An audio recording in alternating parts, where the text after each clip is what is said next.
Hi, Imelda here. This is not my usual style of video, but I thought this might be helpful to someone wondering what they should pack to go to hospital to have a baby in Uganda. I think I'm in the right position to shoot this kind of video because I've had babies before. This isn't my first time going to hospital to have a baby, but I've also been on the other side of the equation as a healthcare worker providing service to mothers that come to hospital to deliver. So if you are wondering what to carry to a Ugandan hospital, whether public or private, sit down, get a pen and paper and take notes. You just might learn a thing or two on what to carry. I'll be including some tips for those who are on a tight budget. Let's get started. So, first off, you'll need a suitcase to pack your things. It doesn't have to be a suitcase, it can be any kind of bag, a backpack, or a large handbag, a rucksack, even a Nigerian bag, or what we call an Osofia bag where I'm from. Yeah, so first off, at the back of my suitcase, I have some money. You must carry some money with you to the hospital because you might need it for transport, or medical supplies might be out of stock, especially if you go to a public hospital. You will need it to buy food and so on. I also have here some slippers for bathing and for just walking around the ward. Plastic shoes or plastic slippers can do. Then here I have some breast pads that are washable. These are not new, I've used them before. These are to catch and to place inside your bra in case you start leaking milk. Then I have my medical records, my ANC card, my antenatal card, and all the other medical records. All these are on the back of the suitcase for easy accessibility because they'll ask for those immediately you reach hospital.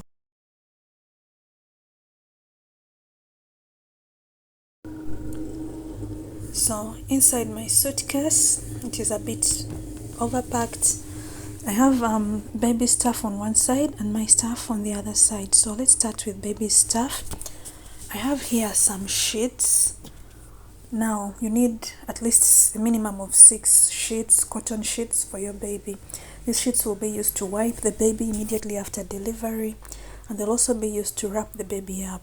So I have these 2 muslin sheets. These are thrifted from my local market. Then I have these ones that are of a t-shirt material. These are also thrifted from my local market. I have 2 of these as well. Apart from thrifting, something else you can do if you're on a budget is you can buy large second-hand cotton bed sheets and then have a tailor cut them up into small pieces for you. I've seen some people also buy pillowcases second-hand and split them open. All those can work. Just make sure you get the edges hemmed properly so that you don't have hanging threads. Over here I have these cotton sheets that are sold in baby shops. They are sold in packs of 4 or 6. They are quite common. These 2 I have are not new. I used them for my previous babies, but I have some here that are slightly larger than the usual size. These are also not new, though they are in better condition.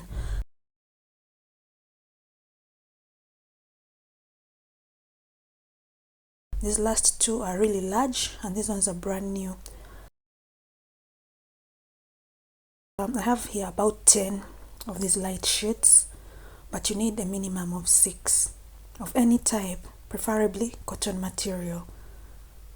Next, I have light blankets. So these ones I also got thrifted.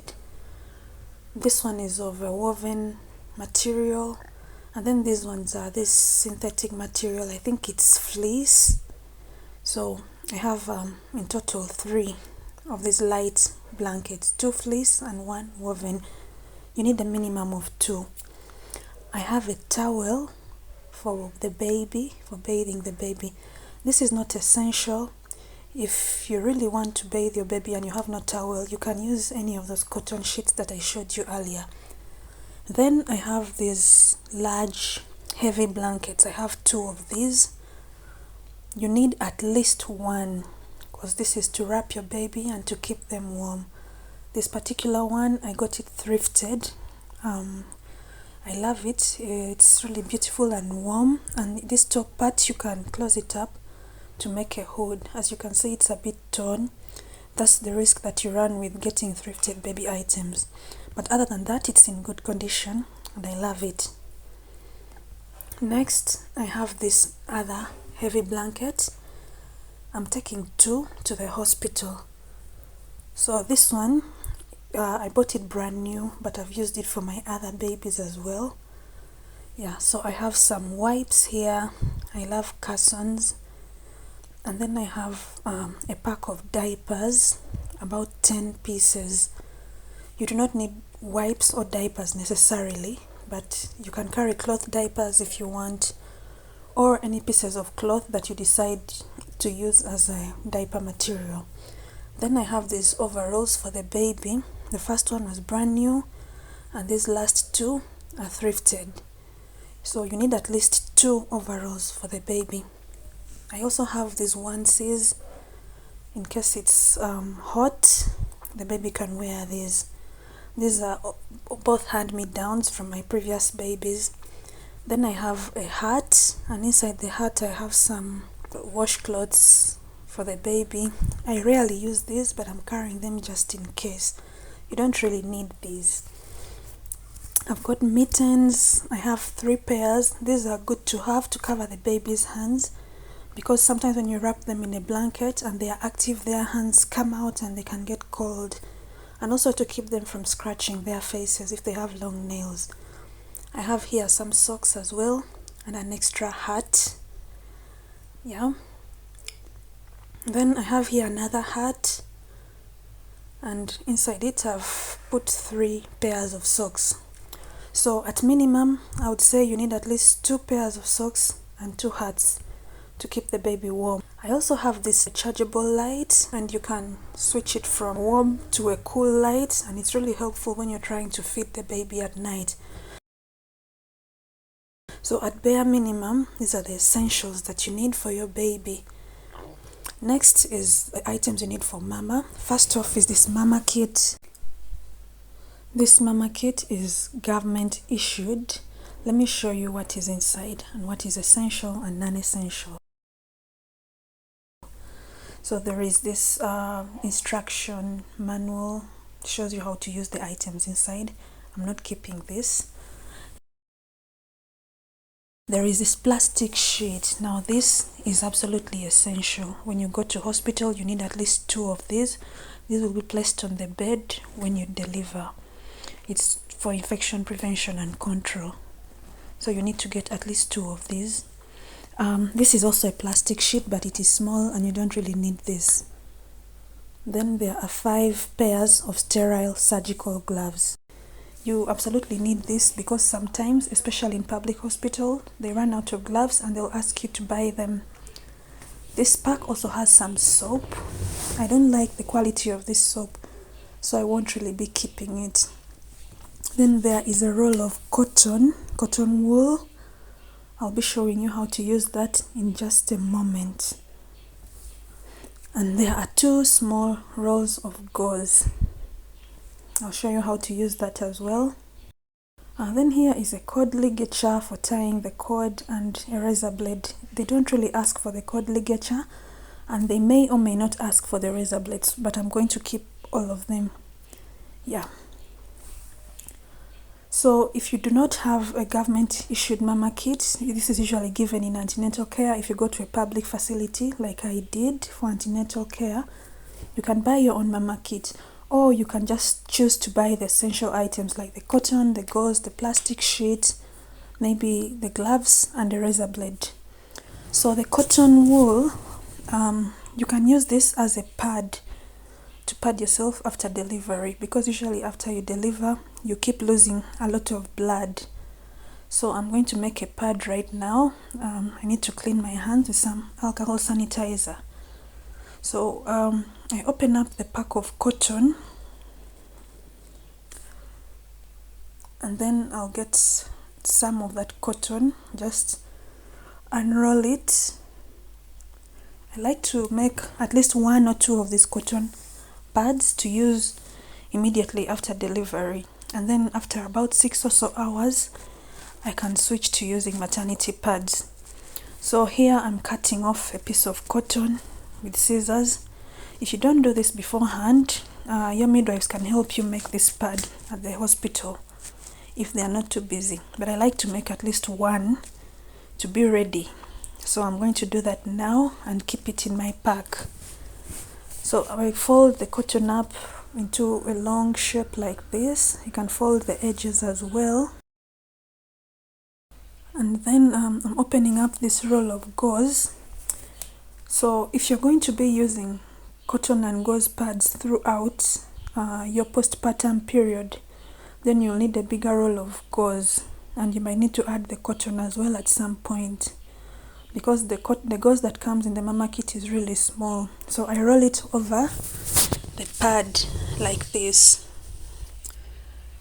So this is something that you can use to pad yourself after delivery. The heavy bleeding can last sometimes up to 5 days or so, but thereafter you can use ordinary pads.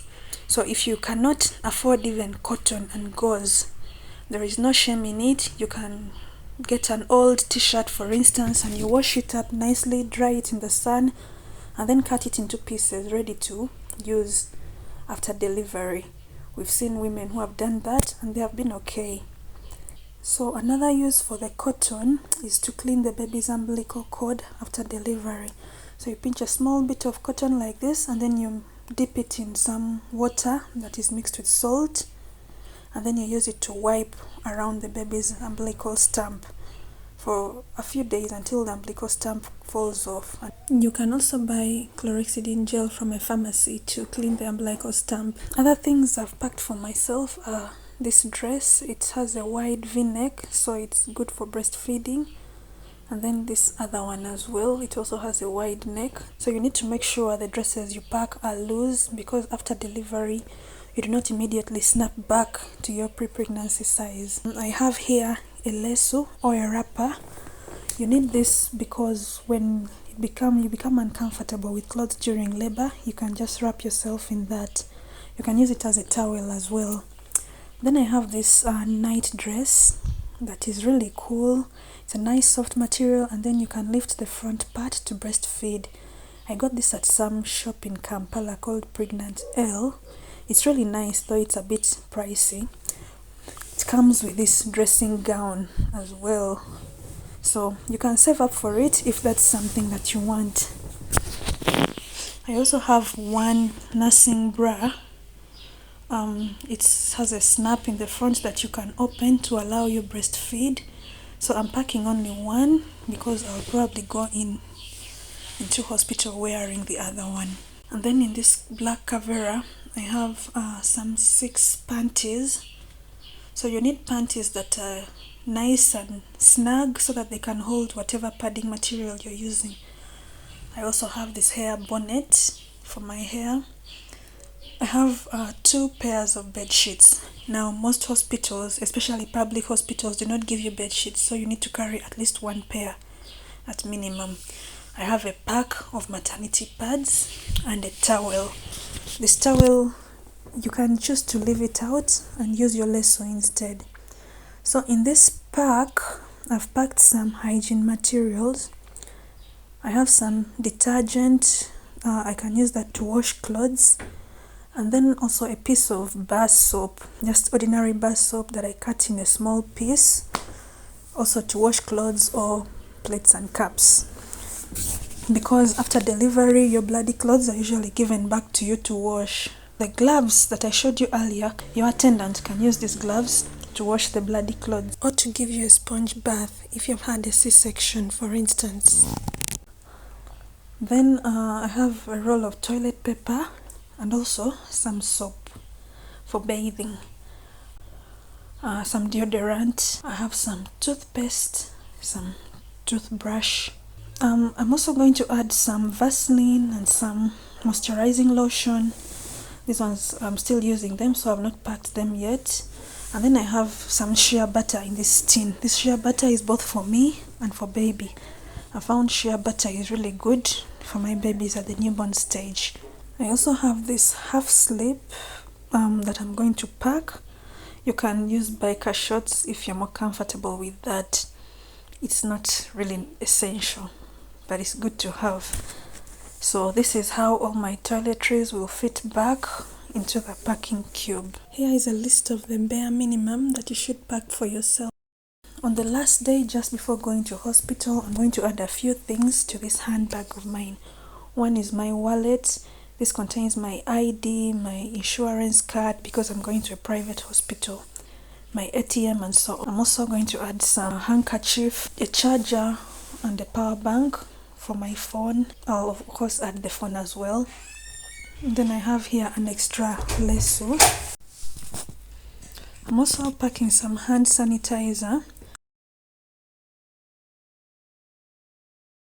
my medical records. I might put them in the handbag so that they are easily accessible.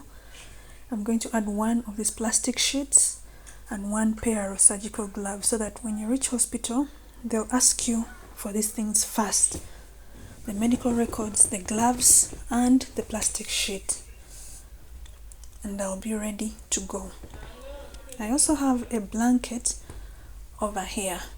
Now, some private hospitals will most likely give you a blanket, but public hospitals, some do and some don't. I also have 2 basins, one for myself and one for the baby to bathe. It will also be helpful to wash your clothes. You can carry a baby basin if you want, but I find it too bulky. I also have a mat here. This is for your attendant to sleep on. And also, if you need to go and sit outside during the day in the compound, this will come in handy. So I have here a flask. It's good to make sure it's filled with hot water just before you go to hospital, because while there you are usually encouraged during labor to take some sweet tea. So it's good to have hot water with you. In this basket, I've got a few things that I'll need to eat. Now my plan is to buy food from nearby restaurants while at the hospital. So I have things that will help me to do that. Some cups, some plates, food flask to buy the food, and then the tea leaves and sugar, and some spoons. Yeah, so you can do that. If your home is nearby, you can have someone bring you food from home, so you don't need to carry all these things, except maybe the hot water with some tea leaves and sugar and some cups. I've also seen people carry raw food items with saucepans and firewood to go and cook at the hospital. Many hospitals have a kitchen there, a communal kitchen that you can cook from. So that is also an option you can consider and plan for accordingly. So these are the items I'll be carrying, since for me, the hospital I'm going to is far from home and I'm going to be buying food. So yeah, this food flask will be for buying the food. You can just carry any plastic container or anything, or you can even buy food in takeaway containers or something. The basket is not essential. It's literally just to keep all your items organized. So this is what I need in terms of food for myself and the person that will be taking care of me in the hospital. So here is a list of some of the items that you might need. And yeah, that's everything that I feel is essential and not so essential, but is good to have when you go to the hospital to deliver a baby. If you want to pack the bare minimum, please feel free to do so. But I think labor and delivery is such a stressful period of time that if anything can bring you a little bit of comfort, it's good to have it with you. And also, just be ready for anything. Your labor may not go as you have planned. The hospital you go to or the health center might not be able to manage you and might refer you to another level of care. Just be ready for anything. If you're preparing to have a child, I wish you a safe delivery. See you on the other side. Let me know if you find this video helpful as a Ugandan, or how has your experience been if you have ever had a baby in Uganda, in a public hospital or even a private hospital. Alright, bye.